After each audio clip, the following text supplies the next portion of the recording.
শিক্ষার্থী বন্ধুরা, আজকে আমরা যে টপিক নিয়ে আলোচনা করব সেটা হচ্ছে এই ধারক। ধারক মানে আমরা বুঝতে পারছি, ধারক মানে কোনো কিছু ধারণ করে রাখতে পারে এরকম একটা বিষয় বোঝাচ্ছে। তো ধারক অর্থ হচ্ছে দেখো ধারণকারী, বা আমরা সংক্ষেপে বলতে পারি যে চার্জ ধারণ করে রাখতে পারে তাকে আমরা বলবো কি ধারক। তো একটু খেয়াল করো যে ধারক তোমরা নিশ্চয়ই দেখেছো যে সিপি এর যদি তুমি মাদারবোর্ড খুলে দেখো তাহলে দেখবা যে এরকম একটা বস্তু লাগানো আছে, তার গায়ে তার মান লেখা আছে, মনে করো 2 ফ্যারাড লেখা আছে। তো দেখো যে বেশিরভাগ ধারকই হচ্ছে সমান্তরাল পাত ধারক। তো সমান্তরাল পাত ধারকে কি থাকে, পাশাপাশি বা কাছাকাছি দুটো পরিবাহক পাত থাকবে। এই পরিবাহক পাতের মধ্যবর্তী যে স্থান সেখানে অন্তরক পদার্থ দ্বারা পূর্ণ করা থাকবে, যাতে এর মধ্য দিয়ে কোনো তড়িৎ প্রবাহিত হতে না পারে। এখন দেখো যে এই যে দুইটা কানেকশন বের করা হলো, এই দুইটা কানেকশনে যদি আমরা একটা ব্যাটারি অ্যাড করি তাহলে মাইনাস প্লাস দিক আমরা নিলাম। তো এই মাইনাস প্লাস ব্যাটারির কাজ হচ্ছে দেখো দুই প্রান্তের বিভব পার্থক্য বজায় রেখে চার্জের সাপ্লাই দেওয়া। তাহলে ব্যাটারির কাজ দুই প্রান্তের বিভব পার্থক্য বজায় রেখে কি করবে, চার্জ সাপ্লাই দেবে। তো যেহেতু এর মধ্যে অন্তরক পদার্থ দ্বারা পূর্ণ আছে তাহলে এখানে কোনো তড়িৎ প্রবাহিত হতে পারবে না। তো দেখো যে এই যে একটা পাতে পজিটিভ চার্জগুলো জমা হচ্ছে আর একটা পাতে নেগেটিভ চার্জগুলো জমা হচ্ছে। এবার যদি আমরা এই ব্যাটারি খুলে নিই তাহলে কি ঘটবে, দেখো যে ব্যাটারি যদি আমরা সরাই নিই তাহলে একটা পাতে ধনাত্মক চার্জ জমা থাকবে, একটা পাতে ঋণাত্মক চার্জ জমা থাকবে। তো এবারে একটু খেয়াল করে দেখো যে এই যে নেগেটিভ চার্জ, এই নেগেটিভ চার্জ কি গিয়ে পজিটিভ চার্জকে নিউট্রাল করতে পারবে? পারবে না, কারণ এর মধ্যে কি অন্তরক পদার্থ দ্বারা পূর্ণ করা আছে। এবার দেখো এখান থেকে মোটামুটি আমরা ধারকের সংজ্ঞা দিতে পারি। তাহলে ধারকের সংজ্ঞাটা আমরা বলতে পারি কি, যে পাশাপাশি বা কাছাকাছি দুইটা পরিবাহক পাত যদি রাখা হয় এবং এদের মধ্যবর্তী যে স্থান সেটা যদি অন্তরক পদার্থ দ্বারা পূর্ণ করা হয় তাহলে চার্জ জমা রাখার যে যান্ত্রিক কৌশল বা পদ্ধতি তাকে আমরা বলবো কি ধারক। তাহলে যান্ত্রিক কৌশলটাকে হচ্ছে কি ধারক। এবং দেখো যে এই যে চার্জ জমা রাখার যে কৌশল, চার্জ জমা রাখার যান্ত্রিক কৌশল, যান্ত্রিক কৌশল তাকে আমরা বলছি কি ধারক বা ক্যাপাসিটর। আবার দেখো যে এই যে চার্জ জমা রাখার যে কৌশল কার আছে, ধারকের আছে। তো ধারকের এই বৈশিষ্ট্যটাকে বলা হচ্ছে ধারকত্ব। বৈশিষ্ট্য হচ্ছে ধারকত্ব, যাকে বলতে পারি আমরা কি ক্যাপাসিট্যান্স।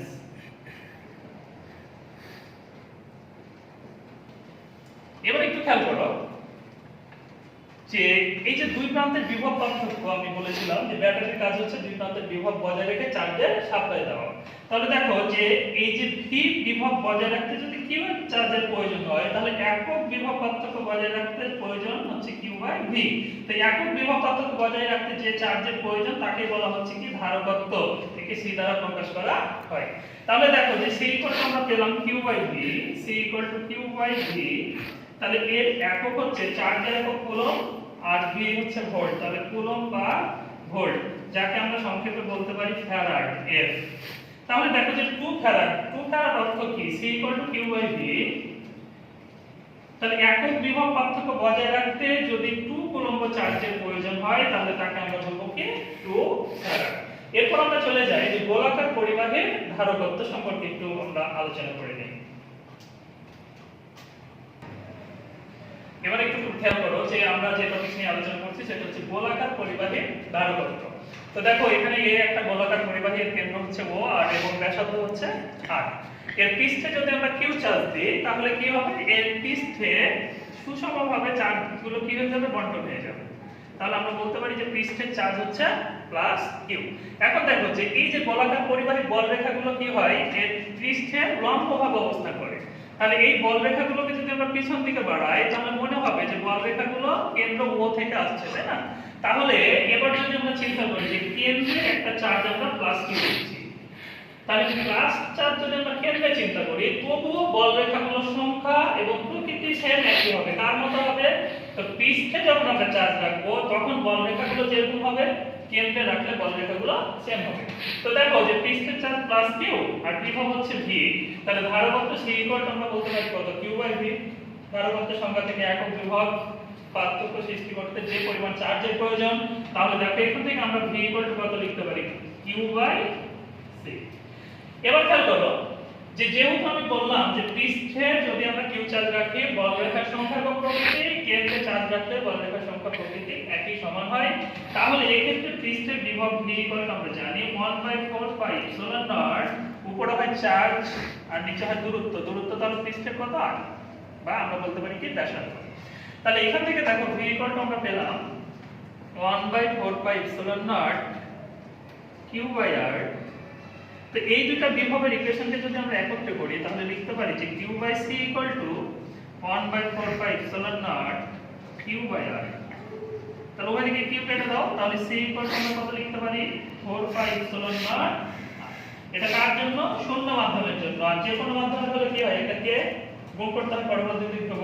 তাহলে দেখো ধারকত্ব c 4 pi epsilon not r, তাহলে ব্যাসার্ধ যত বেশি হবে এই ধারকত্বের মান তত বেশি হবে। এবার আমরা চলে যাব এই ধারকত্ব সম্পর্কিত কয়েকটা প্রশ্নে বা প্রবলেম সলভে।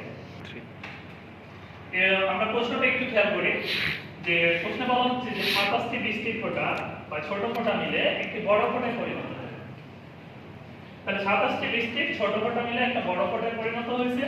এই বড় ফোঁটার ধারকত্ব ও বিভব কিভাবে পরিবর্তিত হবে, বা বিভব কত, বা আমরা বলতে পারি কিভাবে পরিবর্তিত হবে,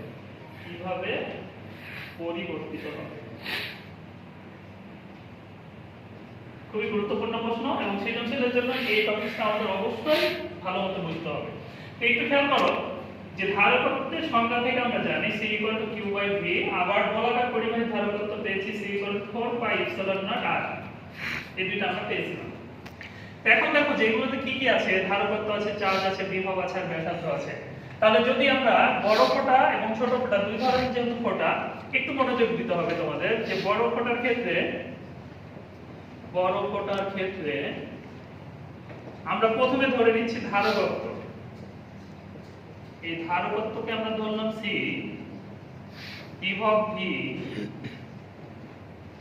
চার্জ q, আর ব্যাসার্ধ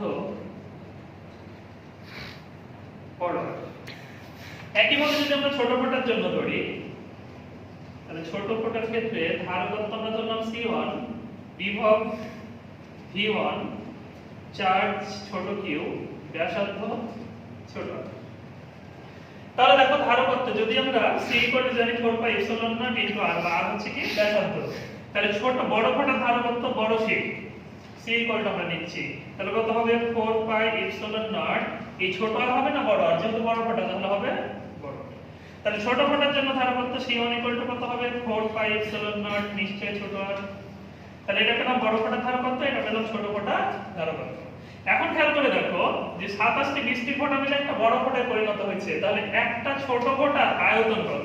তাহলে গোলকের আয়তন যেহেতু 4/3 পাই ছোট আর কিউব, একটা বড় ফোঁটার আয়তন কত 4/3 পাই বড় আর কিউব। কিন্তু এখানে যদি আমরা 27টি ছোট ফোঁটার আয়তন বের করি তাহলে কত হবে 27 * 4/3 পাই আর কিউব, আর এখানে হবে 4/3 পাই আর কিউব বড় ফোঁটার আয়তন। তাহলে দেখো একটা বড় ফোঁটার আয়তন 27টি ছোট ফোঁটার আয়তনের সমান। তাহলে আমরা বলতে পারি যে 4/3 পাই আর কিউব = 4/3 পাই ছোট আর কিউব। তাহলে এর সাথে আমরা কত গুণ করব 27। এবার খেয়াল করে দেখো যে 4/3 পাই উভয় দিকে বাদ দিচ্ছি আমরা, তাহলে r কিউব থাকে 27 ছোট আর কিউব। এবার উভয় দিকে যদি কিউবিক রুট করি তাহলে কত হচ্ছে r = 3r। তাহলে একটা বড় ফোঁটার ব্যাসার্ধ হবে ছোট ফোঁটার ব্যাসার্ধের কয় গুণ 3 গুণ। এবার দেখো যে এই r এর মান যদি আমরা এখানে বসাই তাহলে c হবে 4 পাই এপসিলন নট, বড় r এর মান হচ্ছে 3r। তাহলে এই 3 কে যদি আমরা বাইরে নিই তাহলে 3 * 4/4 পাই এপসিলন নট r। তো দেখো 4 পাই এপসিলন নট r এর মান কিন্তু c1, তাহলে c আমরা পেয়ে যাচ্ছি 3 * c1। তাহলে আমরা বলবো যে বড় ফোঁটার ধারকত্ব ছোট ফোঁটার ধারকত্বের কয় গুণ 3 গুণ। এবার দেখো বিভব v আমরা জানি q/c, যেহেতু c q/v ছিল, তাহলে একটা ছোট ফোঁটার চার্জ হচ্ছে ছোট q, তাহলে 27টি ছোট ফোঁটার চার্জ কত হবে 27 q, তাহলে 27টি ছোট ফোঁটার চার্জ আমরা বসালাম। দেখো সি এর মান কত পেয়েছি 3c1, তাহলে এখানে হচ্ছে 9 ইনটু q/c1। তাহলে চার্জ বাই ধারকত্ব, চার্জ বাই ধারকত্ব মানে হচ্ছে কি বিভব। যদি বড় ফোঁটার চার্জ বাই বড় ফোঁটার ধারকত্ব হতো তাহলে আমরা পেতাম বড় ভি, তাহলে ছোট ফোঁটার চার্জ বাই ছোট ফোঁটার ধারকত্ব, তাহলে কি পাবো ছোট ফোঁটার বিভব v1। তাহলে দেখো এবার আমরা পেয়ে গেছি যে ছোট বড় ফোঁটার বিভব, ছোট ফোঁটার বিভবের কয় গুণ 9 গুণ। অনেক প্রশ্নে এই যে ছোট ফোঁটা বা 27টি 20টি ফোঁটা এদের বিভব দেওয়া থাকে, মনে করো 220 ভোল্ট দেওয়া আছে এক একটা ছোট ফোঁটা, তাহলে এখানে v1 এর মানটা যদি আমরা বসাই দিতাম তাহলে v হয়ে যেত 9 ইনটু 220 ভোল্ট, তাহলে আমরা বড় ফোঁটার বিভবটা পেয়ে যেতাম। তাহলে প্রশ্নে মান থাকলে আমরা অবশ্যই মানটা বসাই দেব। এরপর চলে যাচ্ছি আমরা পরবর্তী প্রশ্নে। এবার পরবর্তী প্রশ্নে একটু খেয়াল করো যে দুইটি ধাতব বল, ছোট বল, এদের ব্যাসার্ধ দেওয়া আছে 1 × 10⁻² মিটার এবং প্রত্যেকটার চার্জ হচ্ছে 1 কুলম্ব। তাহলে আমরা বুঝতে পারি কি সম আয়তনের দুইটা ছোট বল, এই দুইটা বল মিলে একটা বড় বলে পরিণত করা হলো। এই বড় বলের ভর দেওয়া আছে 0.5 মিটার। তো দেখো এই যে বড় বল, যে বড় বলে পরিণত করা হয়েছে, এই বড় বলটিকে একটা সিলিন্ডারের মধ্যে ছেড়ে দেওয়া হচ্ছে। এই সিলিন্ডারের নিচে যে প্লেট, একটা প্লেট বসানো আছে ধনাত্মক পাতযুক্ত প্লেট, যাকে আমরা বলছি সোলার প্লেট বসানো আছে, সোলার প্লেট। একটু খেয়াল করে দেখো যে নরমালি এই বলটাকে যদি ছাড়া হতো একটা সিলিন্ডার আকৃতি পাত্রের মধ্যে তাহলে বলটা কিন্তু নিচে পড়ে যাওয়ার কথা, কিন্তু এই ক্ষেত্রে যে ঘটনাটা ঘটছে যে বলটি নিচে না পড়ে কি হচ্ছে শূন্যে ভেসে যাচ্ছে। এখানে বল এবং এই সোলার প্লেটের মধ্যবর্তী দূরত্ব দেওয়া আছে 0.5 মিটার। এবার প্রশ্ন হলো যে এই যে বড় বল, যে বড় বলে পরিণত করা হয়েছে, এই বড় বলের ধারকত্ব কত, এবং দ্বিতীয় প্রশ্ন যে সোলার প্লেটের এই নিচের যে প্লেট বসানো আছে এই প্লেটের কত চার্জ এই ধাতব বলটিকে কি করেছিল শূন্যে ভাগ ভেসে রাখছিল। এবার একটু খেয়াল করে দেখো যে আমরা প্রথমে বের করতেছি যে বড় বলের ধারকত্ব। তো বড় বলের ধারকত্ব c আমরা জানি 4πε0 বড় আর বড় বলের ব্যাসার্ধ, একটু আগে আমরা দেখলাম একটা বড় বলের ব্যাসার্ধ আয়তন এখানে কয়টা, দুইটা ছোট বলের আয়তন সমান, তাহলে আমরা বলতে পারি 4/3 পাই বড় আর কিউব ইকুয়াল টু 2 × 4/3 পাই ছোট আর কিউব। এর আগের প্রশ্নে আমরা 20 হিসাবে বের করেছিলাম কি, কারণ কি যে 27টি ডিস্ট্রিক্ট ফোঁটা, ছোট ফোঁটা মিলে একটা বড় ফোঁটা হয়েছিল, তাই এখানে আমরা 27 গুণ করেছিলাম। কিন্তু এই ক্ষেত্রে দেখো দুইটা বল মিলে একটা বড় বলে পরিণত হয়েছে, তাহলে বড় বলের আয়তন হবে কি দুইটা ছোট বলের আয়তনের সমান। তো এবার একটু খেয়াল করো যে 4/3 পাই 4/3 পাই আমরা বাদ দিই, তাহলে r কিউব ইকুয়াল টু আমরা লিখতে পারি 2r কিউব। তাহলে r ইকুয়াল টু লেখা যায় কত কিউবিক রুট 2 ইনটু r। তাহলে এই যে r এর মানটা যদি আমরা এখানে বসাই c ইকুয়াল টু তাহলে 4πε0 ইনটু r এর মান কত পেলাম কিউবিক রুট 2 ইনটু r। এবার দেখো প্রত্যেকটা মান আমরা জানি, এপসিলন নট এর মান জানি, পাই এর মান জানি, আর এই r এর মান দেওয়া আছে, তাহলে আমরা কি করতে পারি বড় বলের আমরা ধারকত্ব পেয়ে গেছি। এবার দ্বিতীয় প্রশ্নে দেখো যে সোলার প্লেটে কত চার্জ ধাতব বলটিকে কি করেছিল শূন্যে রেখেছিল।